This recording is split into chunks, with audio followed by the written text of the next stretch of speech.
नमस्ते सभी विद्यार्थियों को। आज हम बायो का एक टॉपिक डिस्कस कर रहे हैं, ऑस्मोसिस, जो कि आप भारत की किसी पीजीटी या RPSC first grade second grade lab assistant का एग्जाम देते हो तो उसमें आपको ये कॉन्सेप्ट काम आएगा। तो हम परासरण को पढ़ने से पहले तीन विलयनों को डिस्कस करते हैं। एक तो होता है हाइपरटोनिक सॉल्यूशन, जिसको हिंदी में बोलते हैं अति परासारी विलयन। एक होता है आइसोटोनिक सॉल्यूशन, समपरासारी विलयन। हाइपोटोनिक सॉल्यूशन, जिसको बोलते हैं अल्प परासारी विलयन। ये विलयन क्या होते हैं? देखो, हाइपरटोनिक सॉल्यूशन का मतलब होता है जो विलयन लिया गया है उसकी जो सांद्रता है वो कोशिका रस की सांद्रता से क्या है, ज्यादा। मान लो कि ये विलयन था, के अंदर ये सेल डाली गई। अब ये सेल कुछ भी हो सकती है, अंगूर भी हो सकता है, सेल किशमिश भी हो सकती है। तो इस सेल की जो सांद्रता है वो इस विलयन की सांद्रता से कम है। कोशिका की सांद्रता इस विलयन की सांद्रता से कम है, या विलयन की सांद्रता इस कोशिका रस की सांद्रता से ज्यादा है। विलयन की सांद्रता ज्यादा, अतः हाइपरटोनिक अति परासारी विलयन। अब हाइपोटोनिक, ये जो विलयन है की सांद्रता इसमें डाली गई कोशिका की सांद्रता से क्या है, कम। विलयन की सांद्रता कम, अतः ये होगा हाइपोटोनिक अल्प परासारी विलयन। और आइसोटोनिक, जब विलयन की सांद्रता कोशिका रस की सांद्रता के बराबर, दोनों की सांद्रता बराबर है, तो ये क्या होगा, आइसोटोनिक। अब हम ये विलयन इसलिए पढ़ रहे हैं क्योंकि परासरण पढ़ना है। तो मैं आपको बता दूं, आइसोटोनिक सॉल्यूशन में परासरण नहीं होता है। आइसोटोनिक सॉल्यूशन में परासरण नहीं होगा। हाइपोटोनिक सॉल्यूशन में क्या होगा, एंडोऑस्मोसिस। अभी आप समझ जाओगे आगे, एंडोऑस्मोसिस होगा। एंड हाइपरटोनिक सॉल्यूशन में क्या होगा, एक्सोऑस्मोसिस, वही परासरण। अभी कैसे होगा वो सुन लो, इधर देखो। ये अति परासारी विलयन है, मान लो ब्लू कलर से एक सेल डाली गई। सेल में से देखो सारा जल बाहर निकल, जब इस कोशिका को अति परासारी विलयन में डालते हैं सारा वाटर बाहर निकल। हाइपोटोनिक सॉल्यूशन है, सेल डाली गई, सारा जल इस सेल में प्रवेश करता है, सेल फूल जाती है। समपरासारी विलयन, जितना जल अंदर जा रहा है उतना ही जल कोशिका से बाहर भी निकल रहा है। तो कॉन्सेंट्रेशन विलयन की और सेल की मेंटेन रहती है, तभी तो इसमें परासरण नहीं, इसमें ऐसे कैसे कंडीशन रहेगी।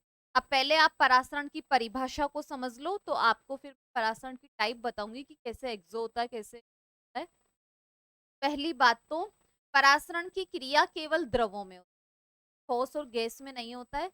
ठोसों और गैसों का ओनली विसरण होता है, इसमें परासरण नहीं। परासरण के अंदर यह है विलायक। विलायक के अणुओं का कम सांद्र विलयन से अधिक सांद्र विलयन की और अर्ध पारगम्य झिल्ली, सेमी परमिएबल मेम्ब्रेन। ये वो झिल्ली होती है जिसमें से केवल किसका गमन हो सकता है, विलायक का गमन हो सकता है, इसमें विलय का गमन नहीं होता है। अब मेरी बात सुन लो, विलायक विलय क्या होता है। तो आप वैसे तो साइंस के विद्यार्थी हो, कोई भी विलयन होता है ना तो उसके दो भाग होते हैं। सॉल्यूशन के अंदर दो चीजें होती, विलायक प्लस विलय। जैसे पानी में हमने चीनी घोली, पानी में हमने नमक घोला, तो पानी वहां पर अधिक मात्रा में है तो वो विलायक है।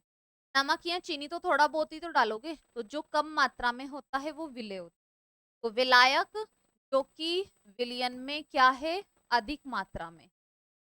और जो मोस्ट ऑफ द रिएक्शन होती है ना उनमें विलायक की फॉर्म में वाटर ही होता है।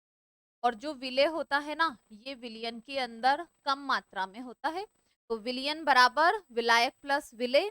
अब परासरण के अंदर जो विलायक के अणु होते हैं ना वो कम सांद्र विलयन से अधिक सांद्र विलयन, कम सांद्र का मतलब होता है पतला विलयन, अधिक सांद्र मतलब गाढ़ा विलयन। केमिस्ट्री में पढ़ते हो ना ये। कम सांद्र का मतलब होता है पतला, अधिक सांद्र, सांद्र विलयन है ज्यादा, उसमें पानी मिलाते जाते हैं, विलयन कैसा होता जाता है, तनु। और ये सेकंड डेफिनेशन, विलायक के अणुओं का अपनी अधिक मात्रा से अपनी कम मात्रा की और अर्ध पारगम्य झिल्ली द्वारा गमन क्या कहलाता है, परासरण। जैसे देखो कम सांद्र विलयन कैसे होगा, ये एक पात्र है जिसमें ये सेमी परमिएबल मेम्ब्रेन लगी हुई, ये है सेमी परमिएबल मेम्ब्रेन। इधर पानी अधिक मात्रा में, इधर पानी कम मात्रा। अधिक पानी है, इस 5 ग्राम नमक घोला, पानी कम है और 10 ग्राम नमक घोला, अब 10 ग्राम नमक घोलेंगे तो ऑब्वियसली फिर ये अधिक सांद्र विलयन बन जाएगा। यहाँ पर पानी ज्यादा है, विलेय कम है, तो फिर ये वाला विलयन कैसा होगा, कम सांद्र।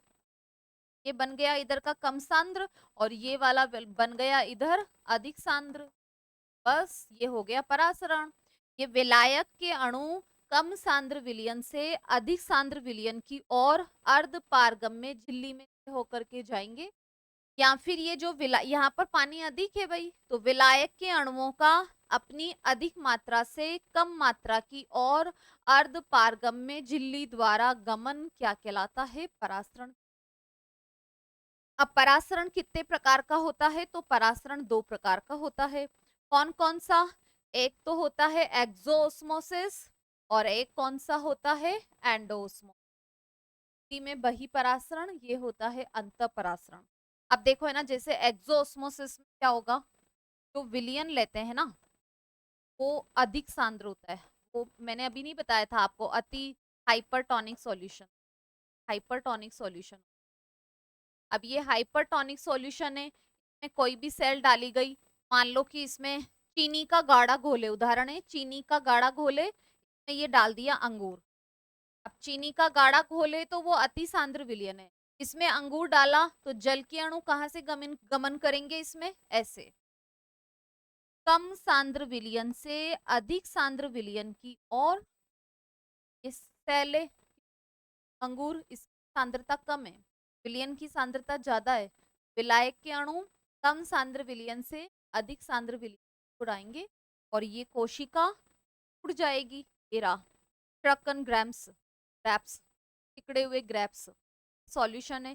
सॉल्ट सॉल्यूशन हो सकता है, शुगर सॉल्यूशन हो सकता है, इसमें ग्रैप्स डाले ये उड़ गए, ये हो गया एक्सो। अब एंडोओस्मोसिस में क्या होता है, इसका उल्टा, ये जो विलयन है ये है अल्प परासारी, हाइपोटोनिक सॉल्यूशन। अब मान लो आपने इसमें क्या डाल दी, किशमिश डाल दी, आप देखते हो ना आप घर में खीर वगैरह बनाते हैं तो खुल जाती है, तो ये विलयन अल्प परासारी था। तो अब इसमें पानी का गमन कहां से कहां हुआ, इस कम सांद्र विलयन से अधिक सांद्र विलयन और कोशिका फूल गई। ये देखो किस गई, स्वॉलन रेजिन्स रही है वाटर के अंदर, ये हो गया एंडोस्मोसिस। एग्जाम में ना जूलॉजी में भी आपको ये कॉन्सेप्ट काम आएगा। आरबीसी को समपरासारी विलयन में डाल दिया जाए तो क्या होगा, आरबीसी को अति परासारी विलयन में डाल दिया जाए तो जाएगी, आरबीसी को अल्प परासारी विलयन में डाल दिया जाए तो फूलेगी, फट भी सकती है, फट भी जाती है। समझ गए, जैसे क्या हुआ, जल का मूवमेंट कैसे हुआ, मैंने अभी आपको ये चित्र दिखाया था ना, हाइपरटोनिक सॉल्यूशन है। अब यहाँ पर क्या है, विलयन की सांद्रता ज्यादा है तो ये कोशिका से जल बाहर आ रहा है। हाइपोटोनिक सॉल्यूशन है, विलयन की सांद्रता कम है तो कोशिका में सेल में वाटर एंटर कर, वाटर कहाँ से कहाँ जाएगा, कम सांद्र से अधिक सांद्र की। और आइसोटोनिक सॉल्यूशन में इक्वल ट्रांसफर होता है वाटर, सेल के ऊपर इफेक्ट नहीं। ये ऑस्मोसिस का कॉन्सेप्ट है जो कि आपको बॉटनी एंड जूलॉजी दोनों में हेल्पफुल रहेगा। तो इसी प्रकार की रोचक जानकारियों के लिए चैनल को सब्सक्राइब करें और पारुल आडवाणी साइंस एप्लीकेशन को डाउनलोड करें, जिस पर आपको बायोलॉजी से रिलेटेड सारे कोर्स मिलेंगे, ऑल इंडिया के एंड राजस्थान के। Thank you.